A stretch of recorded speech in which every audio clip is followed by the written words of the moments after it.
It's race weekend at Barber Motorsports Park. In the last episode, we rode this Triumph Thruxton along with the Bonneville from New Orleans to Birmingham, Alabama for the Barber Vintage Festival. And now I'm going to race this Thruxton in ARMA's Transatlantic Challenge. And you're going to win. I'm going to win? You're going to try. I'm going to win.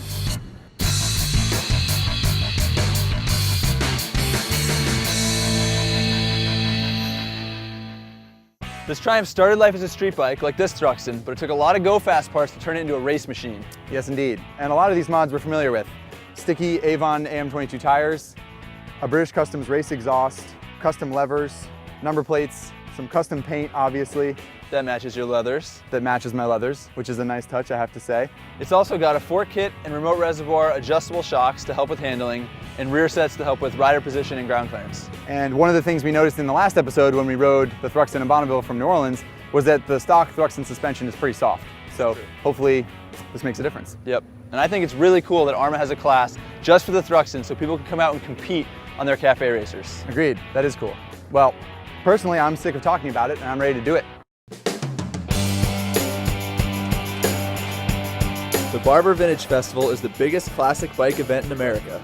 Tens of thousands of people come from all over the country and all over the world to race, spectate, and participate in a variety of activities, from exploring the world-famous Barber Museum to watching trials riding demos and stunt shows. We came to compete in the races, namely the Thruxton Cup. ARMA is a historic racing series for classic bikes, but they've got a class for the Triumph Thruxton, a modern motorcycle that's designed to emulate the triumphs of the past. Zach doesn't have a Thruxton racer of his own, but he's able to borrow a fully prepped bike from Thruxton Cup regular Paul Canale. Okay, here we go. Barber Motorsports Park. I'm very much learning my way around.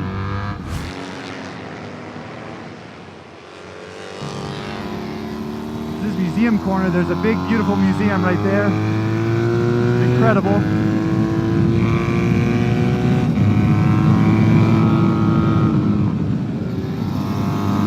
Fast left right is already my favorite turn on the track.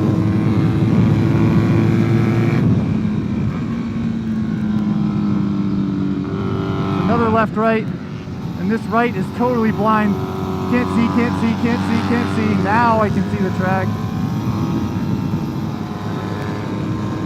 I'm behind a two-stroke right now.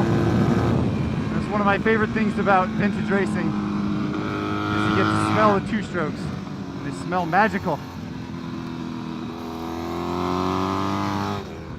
This guy doesn't know why I'm chasing him. I'm chasing him because he smells good.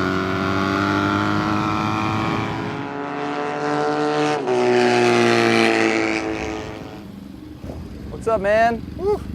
So, modern classic to retro racer, what do you think? Modern classic. Yeah, well, Does it translate well?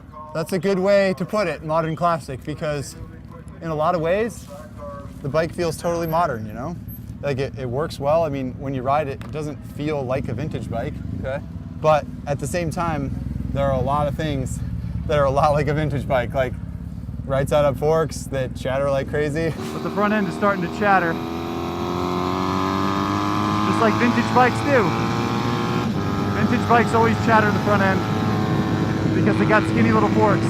It's also real rear heavy, just like an old bike, you know? Yep. Like, so when Yeah. you're coming out of a corner, like, and you are on the throttle and it loads the rear, Just runs there's wide. nothing you can do. Like, Yeah. Whoa. Big old slide. Big old slide. it just slides and like you can't get forward enough, you know? Are you having a good time? Yeah, it's really fun. It's a cool bike to learn the track on because it's not too fast. I'm not totally overwhelmed, you know? Hopefully I'll just get faster and faster and, you know, not embarrass myself for the magazine. Zach got to turn some laps, familiarizing himself with the track and the bike, and now we've got some time to kill before the afternoon's races. Thankfully, there's no shortage of things to do at the Barber Vintage Festival. And we don't want anybody out here to miss this show, folks. The Wall of Death was a hugely popular carnival sideshow back in the day, but there are only a few of these incredible spectacles still around. Barber is one of the few places you can still view this all-American attraction, and it'll totally blow your mind. No helmets, no gear, riding ancient bikes on a vertical wall, with no hands. These guys are legitimately nuts. The Globe of Death is even crazier. 3 riders rip around a rattling, flexing mesh sphere, orbiting an unprotected showgirl like electrons around a nucleus.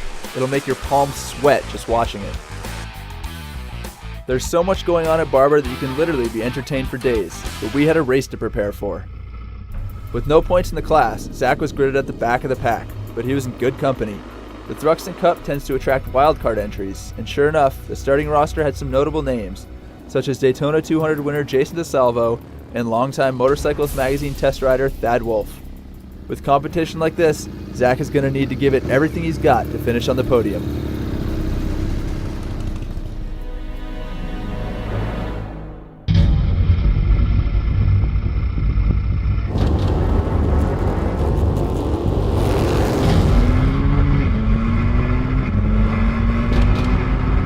Yeah, apparently I haven't forgotten how to start a motorcycle because I just shot past the first 2 rows of guys, no problem, and there was a little bit of a hole in the outside, and I went for it, and I was able to get outside of everyone in turn 1, and I passed everyone before turn 2 except a friend of the magazine, Thad Wolf. First lap was good. I passed that a couple turns into the race, and I led part of the lap, and at one point a bike came by me, and I thought it was Thad, but it was actually AMA Pro Jason DeSalvo, at which point I realized that I was expecting that to happen and I wasn't going to try and keep up with him. So I just followed him for as long as I could and tried to see some of his lines and then let him go. The handling problems I was having in practice were mostly front end chatter and rear end traction exiting corners, and I definitely struggled with that in the race also. The front end chatter is just something that you have to deal with vintage style bikes. And the rear traction, I think, was partly because the tire was cooked, as we learned after the race, and partly that the suspension was set up a little bit off.